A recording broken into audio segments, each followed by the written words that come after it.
ہم وہی کہیں گے جو ہمارا دین ہم کو بتاتا ہے، عمل کرو تو تمہارا بھلا ہے۔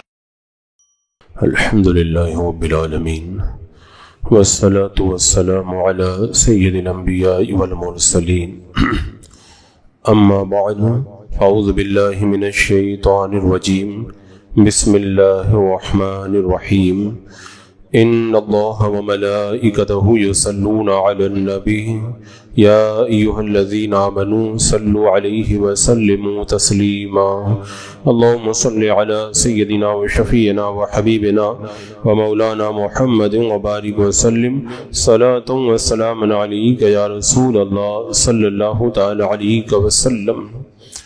وما ينظر هؤلاء إلا صيحة واحدة ما لها من فواق، اور یہ راہ نہیں دیکھتے مگر ایک چیخ کی جسے کوئی پھیر نہیں سکتا۔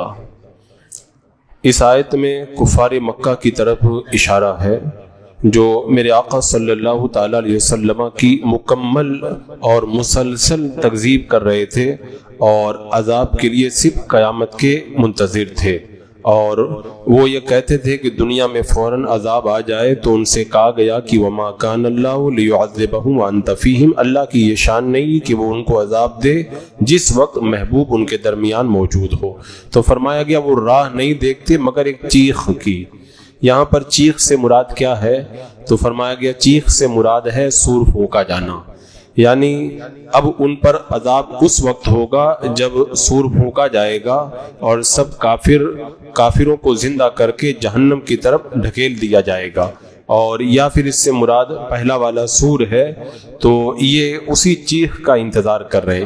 اب یہاں پر ایسا نہیں ہے کہ کفار واقعی میں سور پھونکے جانے کا انتظار کر رہے تھے، وہ انتظار نہیں کر رہے تھے، لیکن وہ جس طرح سے مذاق بنا رہے تھے تو ان سے کہا گیا کہ اب یہ لوگ ایسے نہیں مانیں گے، اب جب سور پھونکا جائے گا اور عذاب میں مبتلا ہوں گے تبھی یہ لوگ ان کو احساس ہوگا کہ ہم لوگ جھٹلا کر کے کتنی بڑی غلطی کیے تھے۔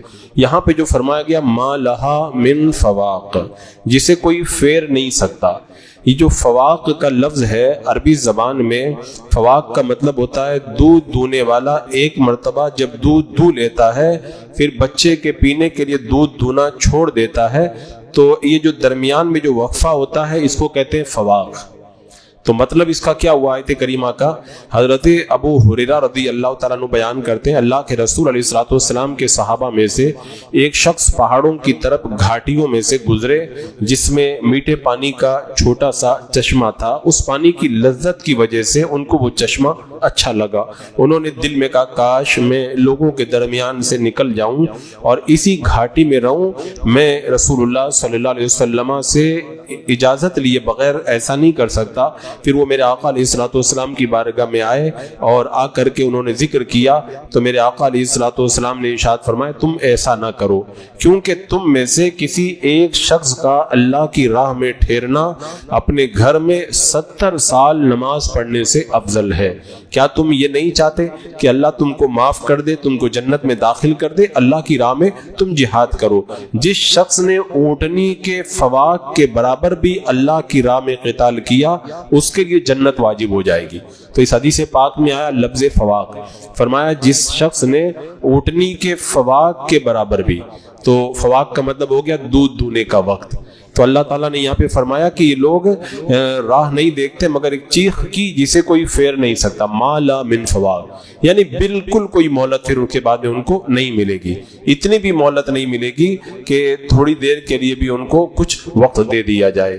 اور اس آیت کریمہ میں جس چیخ اور چنگاڑ کا ذکر ہے اس سے مراد یا تو وہ چیخ اور چنگاڑ ہے جن کے فوراً بعد میں ان پر عذاب آ جائے گا، پہلی بار سور پھونکنے کی آواز، اس سور کے پھونکتے ہی قیامت کا زلزلہ برپا ہوگا، اور سور پھونکنے کے بعد میں ان کو اتنا موقع نہیں ملے گا جتنا دودھ دونے کے درمیان میں وقت ملتا ہے۔ اور یا پھر اس چیخ سے مراد ہے دوسری بار سور پھونکا جانا، اس کے فوراً بعد کافروں کو جہنم کی طرف ڈھکیل دیا جائے گا، تو سور پھونکنے کے بعد میں ان کو اتنی بھی مہلت نہیں ملے گی جتنی دودھ دونے کے درمیان میں مہلت ہوا کرتی ہے۔ تو آگے ارشاد فرمایا گیا کہ وَقَالُوا رَبَّنَا عَجِّل لَّنَا قِطَّنَا قَبْلَ يَوْمِ الْحِسَابِ، اور بولے اے ہمارے رب ہمارا حصہ ہمیں جلد دے دے حساب کے دن سے پہلے۔ یعنی وہ کافر کہا کرتے تھے کہ آپ جس عذاب کے بارے میں ہم سے کہہ رہے ہیں اس عذاب کو جلدی لیا۔ یہ کس نے کہا تھا؟ یہ نضر بن حارث نے کہا تھا، اور معاذ اللہ اس نے کہا تھا کہ اگر یہ قرآن واقعی حق ہے تو ہم پر آسمان سے پتھر برسے۔ تو یہ لوگ اللہ تعالیٰ کو ایک اور نبی اکرم صلی اللہ علیہ وسلم کو رسول مانتے تو تھے نہیں، تو پھر انہوں نے دعا کیسے کی؟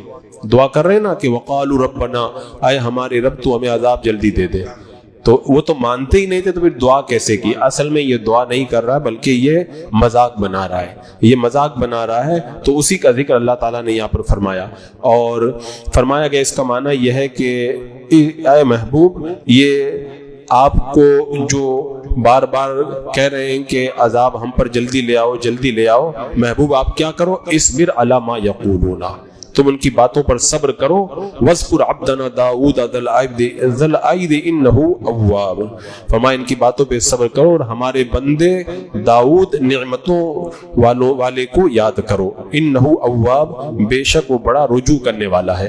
یعنی وہ اس طرح کی بیہودہ باتیں کر رہے تھے، تو اللہ تبارک و تعالیٰ نے اپنے حبیب کی تسلی کے لیے فرمایا کہ آپ غمگین نہ ہو، آپ سے پہلے بھی رسولوں کو ایسے ہی ستایا گیا ہے۔ حضرت داؤد علیہ السلام کو آپ یاد کر لیں، جیسے یہ آپ کو پریشان کر رہے ہیں، وہ اتنے بڑے بادشاہ تھے اور اتنے بڑے 35 ہزار ان کی محراب کے اندر لوگ پہرا دیا کرتے تھے۔ اللہ نے اتنا جاہو جلال ان کو عطا کیا تھا، فرمایا کہ ان کو بھی ستایا گیا ہے، تو آپ کو ستا رہے ہیں تو آپ بھی ان کی باتوں پر صبر کریں۔ اور ایک معنی اس کا بھی ہو سکتا ہے کہ وہ یہ کہہ رہے تھے کہ قیامت کے دن جو نامہ اعمال ہم کو دیا جائے گا، وہ نامہ اعمال کا جو کاغذ کا ٹکڑا ہے نا، وہ ہم کو ابھی دکھا دیجیے اس میں کیا لکھا ہوا ہے۔ کہہ رہے تھے ہم ہمارا حساب جلدی کر دیجئے۔ حضرت سہل بن عبداللہ کہتے ہیں موت کی تمنا صرف 3 لوگ کرتے ہیں۔ ایک تو وہ کرتا ہے جو موت کے بعد پیش آنے والے انجام سے بالکل جاہل ہے، وہ موت کی تمنا کرتا ہے۔ دوسرا وہ جو اللہ تعالیٰ کی تقدیر کا منکر ہے، وہ موت کی تمنا کرتا ہے۔ اور تیسرا وہ شخص جو اللہ تعالیٰ سے محبت کرتا ہے اور اس سے ملنے کے لیے موت کی تمنا کرتا ہے۔ اسی طرح جو مرتبہ شہادت کے حصول کی تمنا کرتا ہے، وہ بھی شہادت کی موت کی تمنا کرتا ہے، ورنہ عام حالات میں موت کی تمنا کرنا جائز نہیں ہے۔ حضرت انس بن مالک رضی اللہ تعالیٰ عنہ بیان کرتے ہیں نبی اکرم صلی اللہ علیہ وسلم نے فرمایا تم میں سے کوئی شخص کسی مصیبت کی وجہ سے ہرگز موت کی تمنا نہ کرے، اگر اس نے ضرور دعا کرنا ہی ہے تو یوں دعا کرے، اے اللہ جب تک میرے لیے زندگی بہتر ہے زندہ رکھ، اور جب میرے لیے موت بہتر ہو تو مجھے موت عطا فرما دے۔ حضرت ابو ہریرہ کہتے ہیں رسول اکرم صلی اللہ علیہ وسلم نے فرمایا تم میں سے کوئی شخص موت کی تمنا نہ کرے اور نہ موت آنے سے پہلے موت کی دعا کرے۔ جب تم میں سے کوئی شخص مر جاتا ہے اس کا عمل منقطع ہو جاتا ہے، اور زندگی مومن کی صرف نیکیوں کو زندہ کرتی ہے، یعنی جب تک بندہ مومن زندہ ہے نیکیاں بڑھتی رہتی ہیں، مر گیا تو پھر نیکیوں کا سلسلہ بند ہو جاتا ہے۔ ایک موقع پہ حضرت ابو ہریرہ کہتے ہیں میرا آقا علیہ الصلوۃ والسلام نے فرمایا تم میں سے کوئی شخص ہرگز موت کی تمنا نہ کرے، اگر وہ نیک شخص ہے تو ہو سکتا ہے اور زیادہ نیکیاں کرے، اور بدکار ہے تو ہو سکتا ہے توبہ کر لے وہ، تو موت آ گئی تو پھر نہ اور نیکیاں کر پائے گا نہ توبہ کر پائے گا۔ تو یہ کافروں نے جو کہا تھا نا ربنا عجل لنا قطنا، اے اللہ ہمارا حصہ ہمیں جلد عطا فرما دے، یہ صرف استہزاء و مذاق بنا رہے تھے۔ تو اللہ تبارک و تعالیٰ نے ان سے فرمایا کہ محبوب آپ صبر کریں ان کی باتوں پر، حضرت داؤد علیہ السلام کو یاد کریں۔ اور جو ابھی یہ بیان کیا گیا کہ جو شہادت کی تمنا رکھتا ہے وہ موت کی تمنا کرے تو اس کے اندر کوئی حرج نہیں ہے۔ حضرت عبادہ بن صامت کہتے ہیں نبی اکرم صلی اللہ علیہ وسلم نے فرمایا جو اللہ سے ملاقات کرنے کو محبوب رکھتا ہے اللہ بھی اس سے ملاقات کو محبوب رکھتا ہے، اور جو اللہ سے ملاقات کو ناپسند کرتا ہے اللہ بھی اس سے ملاقات کو ناپسند کرتا ہے۔ حضرت عائشہ رضی اللہ تعالیٰ عنہ یا کسی زوجہ محترمہ نے کہا بے شک ہم تو موت کو ناپسند کرتے ہیں، آپ نے فرمایا یہ بات نہیں ہے، لیکن جب مومن کے پاس موت آتی ہے تو اس کو اللہ کی رضا اور اس کی کرامت کی بشارت دی جاتی ہے، پھر مومن کو موت کے بعد ملنے والے انعامات سے بڑھ کر کوئی چیز پسندیدہ نہیں ہوتی ہے۔ یعنی ہم کو لگتا ہے کہ موت اچھی نہیں ہے، لیکن بندہ نیک ہوتا ہے اور موت کے وقت میں اللہ کی طرف سے بشارتیں ملتی ہے تو پھر اس کو بڑا اچھا لگتا ہے کہ میں رب کی بارگاہ میں جا رہا ہوں، تو وہ اللہ سے ملاقات کو پسند کرتا ہے، اللہ اس سے ملاقات کو پسند کرتا ہے۔ اور کافر کے پاس جب موت آتی ہے تو اس کو اللہ کے عذاب اور اس کی سزا کی خبر دی جاتی ہے، اور اس کو موت کے بعد پیش آنے والی باتوں سے زیادہ کوئی چیز ناپسندیدہ اور ناگوار نہیں ہوتی، تو اللہ سے ملاقات کو پھر ناپسند کرتا ہے اور اللہ بھی اس سے ملاقات کو ناپسند کرتا ہے۔ تو مومن کا حال الگ ہے اور کافرین کا حال الگ ہے۔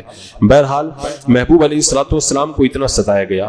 اب آپ سوچیں یہ کوئی معمولی بات نہیں ہے، میرے آقا علیہ السلام ان کو جہنم سے کھینچ کے جنت میں لے جانا چاہتے ہیں اور وہ مذاق بنا رہے ہیں، کون سا عذاب ہے، کہاں ہے، جلدی لے آؤ، حساب ہمارا جلدی پورا کر دو۔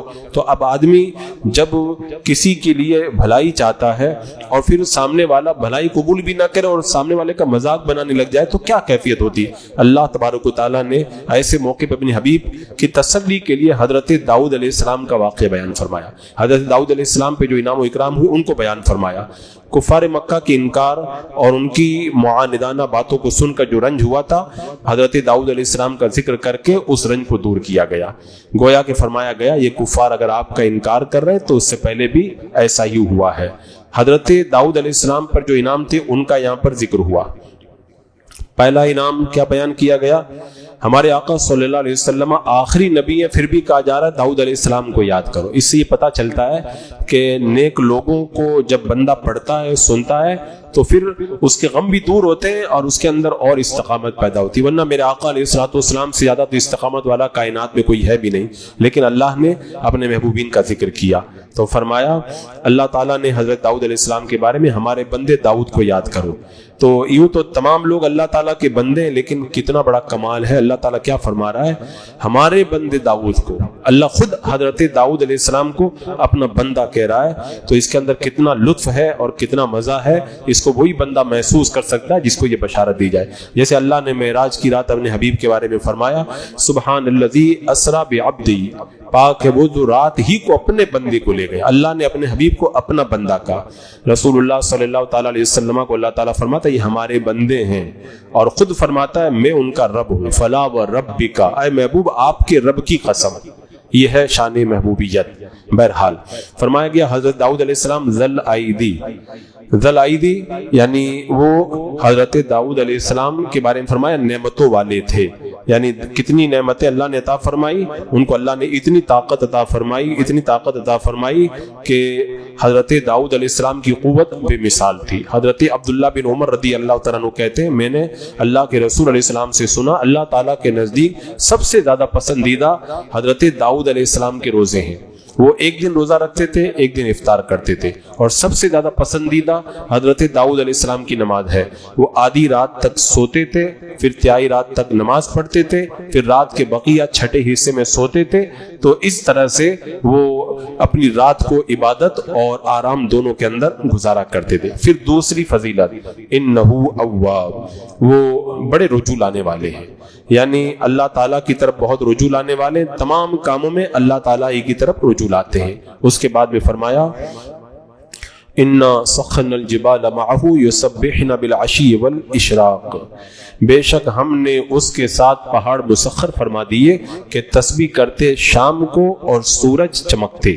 یہ بھی حضرت داؤد علیہ السلام کو اللہ نے کمال دیا تھا کہ وہ شام کو اور دن چڑھے ان کے ساتھ میں تسبیح کرتے تھے۔ پہاڑوں کی تسبیح کرنے کا معنی یہ ہے کہ اللہ تبارک و تعالیٰ نے پہاڑوں میں حیات، عقل، قدرت اور نطق کو پیدا کر دیا۔ ہم کو نہیں پتہ چلتا ہے کہ پہاڑ کیا بول رہے ہیں کیا، لیکن اللہ والے اس کا پتہ لگا لیتے۔ اللہ تعالیٰ نے حضرت داؤد علیہ السلام کو غیر معمولی جسامت دی، حسن دیا، بڑی پیاری آواز دی، اور ان کی آواز اتنی متاثر کن تھی کہ پہاڑ اور تمام پرندے بھی ان کے ساتھ میں مل کے اللہ کی تسبیح بیان کرتے تھے۔ جیسا کہ میرا آقا علیہ السلام نے فرمایا احد کے بارے میں، احد ایک پہاڑ ہے، یہ ہم سے محبت کرتا، ہم اس سے محبت کرتے ہیں۔ تو اس سے پتہ چلتا ہے پہاڑوں میں بھی محبت ہوتی ہے، وہ بھی ذکر کرتے ہیں۔ اور پہاڑوں کی تسبیح کے بارے میں ایک وہ حدیث پاک ہے، حضرت علی رضی اللہ تعالیٰ عنہ بیان کرتے ہیں میں نے نبی اکرم صلی اللہ علیہ وسلم کے ساتھ میں مکہ میں تھا، ہم مکہ کے کسی راستے میں جا رہے تھے، آپ کے سامنے جو بھی پہاڑ آتا، درخت آتا، وہ کہتا السلام علیکم یا رسول اللہ۔ تو پہاڑ بھی پہچانتے ہیں نبی کو۔ امام فخر الدین رازی نے یہاں پہ بیان فرمایا اللہ تعالیٰ نے پہاڑوں کو حضرت داؤد علیہ السلام کے لیے مسخر کر دیا تھا، جہاں حضرت داؤد علیہ السلام جاتے تھے پہاڑ بھی ان کے ساتھ میں جاتے تھے، اور پہاڑوں کا حضرت داؤد علیہ السلام کے ساتھ میں چلنا ہی ان کی تسبیح تھا۔ تو اس آیت کریمہ میں حضرت داؤد علیہ السلام کی پھر ایک اور فضیلت بیان کی کہ وہ شام کو اور سورج چمکتے اللہ کی تسبیح کرتے تھے۔ یہ شام میں اور سورج چمکتے وقت میں جو نماز پڑھی جاتی ہے وہ اشراق کی نماز پڑھی جاتی ہے، اور اشراق کی نماز کی بڑی فضیلت ہے۔ حضرت انس رضی اللہ تعالیٰ عنہ بیان کرتے ہیں اللہ کے رسول علیہ السلام نے فرمایا جس شخص نے فجر کی نماز جماعت کے ساتھ پڑھی پھر طلوع آفتاب تک بیٹھ کر کے اللہ کا ذکر کرتا رہا پھر اس نے 2 رکعت پڑھی تو اس کو حج اور عمرہ کا پورا اجر ملے گا۔ یعنی فجر کی نماز کے بعد بندہ ذکر میں لگ جائے، پھر سورج نکلے 20 منٹ جب نکل جائے اور مکروہ وقت ختم ہو جائے پھر 2 رکعت پڑھے تو اللہ حج اور عمرہ کا ثواب عطا فرماتا ہے۔ حضرت انس بن مالک کہتے ہیں رسول اللہ صلی اللہ علیہ وسلم نے فرمایا جس نے چاشت کی نماز کی 12 رکعتیں پڑھی اللہ اس کے لیے جنت میں سونے کا محل بنائے گا۔ یہاں تو حال یہ ہے کہ اگر چھوٹا موٹا ایک کوئی فلیٹ ملتا ہے تو بندہ بے چین ہے۔ خود آپ دیکھ لیں ایک فلیٹ کے لیے لوگ کئی سالوں سے لائن میں لگے ہوئے ہیں اور پریشان ہے کہ ہم کو ایک فلیٹ مل جائے 2 مل جائے، اینٹوں کا، پتھر کا، غارے کا، سیمنٹ کا فلیٹ، اس کے لیے آدمی اپنی پوری زندگی کھپا دیتا ہے، اور ادھر جنت کے اندر سونے کا محل ملے گا۔ چھوٹا فلیٹ نہیں، پورا جنت کے اندر سونے کا اللہ محل عطا فرمائے گا۔ اور کرنا کیا ہے؟ صرف چاشت کی 12 رکعت نماز پڑھنا۔ کتنا آسان کام ہے۔ ایک تو رات دن بندہ مزدوری کرے، ایک فلیٹ نہیں خرید پاتا، اور صرف یہ 15-20 منٹ کی عبادت کر لے اللہ جنت میں سونے کا محل عطا فرما دیتا۔ حضرت ام ہانی رضی اللہ تعالی عنہا بیان کرتی ہے فتح مکہ کے دن وہ رسول اللہ صلی اللہ علیہ وسلم کے گھر گئیں، اس وقت آپ غسل کر رہے تھے۔ حضرت فاطمہ رضی اللہ تعالی عنہ نے آپ کو پردے سے چھپایا ہوا تھا، یعنی پردہ کر دیا تھا، پردے کے پیچھے غسل کر رہے تھے۔ اب آج کل کی طرح تو ہے نہیں کہ غسل خانے بنے ہوئے تھے، جب نہانا ہوتا تھا تو پردہ لگا دیتے تھے اور نہا لیتے تھے۔ تو حضرت فاطمہ رضی اللہ تعالیٰ عنہ پردہ کی ہوئی تھی۔ حضرت ام ہانی نے کہا میں نے آپ کو سلام کیا، آپ نے پوچھا کون؟ میں نے کہا میں ہوں ام ہانی بنت ابی طالب۔ آپ نے فرمایا ام ہانی کو خوش آمدید ہو، مرحبا، مبارکباد۔ پھر غسل سے فارغ ہو کر آپ نے 8 رکعت نماز پڑھی۔ یہ چاشت کی نماز تھی۔ علماء نے فرمایا چاشت کی نماز کم سے کم 2 رکعت ہے اور زیادہ سے زیادہ 12 رکعت ہے، اور بندہ 12 رکعت پڑھے تو یہ بہت بہتر ہے۔ حضرت ابو ذر رضی اللہ تعالیٰ عنہ کہتے ہیں رسول اللہ صلی اللہ علیہ وسلم اللہ تبارک و تعالیٰ سے روایت کرتے ہیں، یعنی اللہ نے اپنے حبیب سے فرمایا، اللہ تعالیٰ فرماتا ہے ابن آدم میرے لیے دن کے شروع میں 4 رکعت نماز پڑھو، میں دن کے آخر میں تمہارے لیے کافی ہو جاؤں گا۔ یعنی بندہ اس وقت 4 رکعت پڑھ لے اللہ پورا دن اس کا بہتر سے بہتر بنا دیتا۔ حضرت ابو ہریرہ کہتے ہیں رسول اللہ صلی اللہ علیہ وسلم نے فرمایا جس نے چاشت کی 2 رکعت نماز کی حفاظت کی اس کے گناہوں کو بخش دیا جائے گا چاہے سمندر کے جھاگ کے برابر بھی ہو۔ اور میں نے صوفیاء کرام کے کلام میں پڑھا ہے کہ گناہوں سے بچانے کے لیے چاشت کی نماز سے بہتر کچھ بھی نہیں ہے۔ یعنی جو بندہ چاشت کی نماز کی پابندی کرتا ہے وہ گناہوں سے بچنا خوب سیکھ جاتا ہے، اللہ اس کو گناہوں سے بچا لیتا ہے۔ حضرت زید بن ارقم رضی اللہ تعالیٰ عنہ نے کچھ لوگوں کو چاشت کی نماز پڑھتے ہوئے دیکھا تو کہا کہ ان لوگوں کو خوب معلوم ہے کہ چاشت کی نماز کو اس وقت کے علاوہ میں پڑھنا افضل ہے۔ بے شک رسول اللہ صلی اللہ علیہ وسلم نے فرمایا اوابین کی نماز اس وقت ہوتی ہے جب اونٹ کے بچوں کے جسم کی کھال اور ان کے پیر گرم ریت کی شدت کی وجہ سے جلنے لگتے۔ مطلب کیا ہوا؟ یعنی یہ چاشت کی نماز کب پڑھی جائے؟ فرمایا اس وقت پڑھی جائے جب اونٹ کے بچوں کے جسم کھال اور ان کے پیر گرم ریت کی شدت کی وجہ سے جلنے لگتے ہیں۔ یہ وقت کب ہوتا ہے؟ جب دھوپ کے اندر تیزی آ جاتی ہے۔ جیسے مثال کے طور پر ابھی جو موسم چل رہا ہے آپ دیکھ لیں 9 بجے 9:30 بجے آپ دیکھیں گے کہ دھوپ بہت تیز ہو جاتی ہے۔ اگر کوئی جانور ہے اس کا بچہ ہے تو ایسے وقت میں جانور اپنے بچوں کو اپنے پاس میں چھپانے لگ جاتا ہے، دھوپ کے اندر تیزی آ جاتی ہے۔ تو جب دھوپ کے اندر تیزی آ جائے تب چاشت کی نماز پڑھنا چاہیے۔ اور اشراق کا معنی سورج کا طلوع ہونا اور سورج کا چمکنا۔ یہاں پہ اللہ تعالیٰ نے فرمایا والاشراق، شام کو اور سورج چمکتے، تو سورج جب نکلتا ہے تو پھر اس وقت مکروہ وقت ہو جاتا ہے، 20 منٹ جب گزر جاتے ہیں یعنی ایک نیزہ جب سورج بلند ہو جاتا ہے اس کے بعد میں وہ اشراق کی نماز پڑھی جاتی ہے۔ حضرت ام ہانی بنت ابی طالب رضی اللہ تعالیٰ عنہ بیان کرتی ہیں رسول اللہ صلی اللہ علیہ وسلم ان کے گھر آئے جیسا کہ میں نے ابھی بتایا، اور ان نماز کا ذکر کیا، آخر میں کہا یہ اشراق کی نماز ہے۔ تو اس کا مطلب کبھی چاشت کی نماز کو بھی اشراق کی نماز کہہ دیا جاتا ہے۔ تو اس آیت کریمہ میں حضرت داؤد علیہ السلام کی جو فضیلت بیان کی گئی کہ وہ کیسے چاشت اور اشراق وغیرہ پڑھا کرتے تھے، تو اگر بندہ ان چیزوں کی پابندی کرے تو پھر اللہ تعالیٰ اس کی برکتوں سے اس کو مالا مال کرتا ہے۔ حضرت ابو ذر کہتے ہیں میں نے رسول اللہ صلی اللہ علیہ وسلم سے کہا یا رسول اللہ مجھے وصیت کیجیے۔ آپ نے فرمایا جب تم 2 رکعت چاشت کی نماز پڑھو گے تو غافلین میں نہیں لکھے جاؤ گے، اور 4 رکعت پڑھو گے تو عابدین میں لکھے جاؤ گے، اور 6 پڑھو گے تو اس دن کوئی گناہ تمہارا پیچھا نہیں کرے گا، اور 8 پڑھو گے تو تمہیں خاشعین میں لکھا جائے گا، اور 10 پڑھو گے تو اللہ تعالیٰ تمہارا گھر جنت میں بنا دے گا۔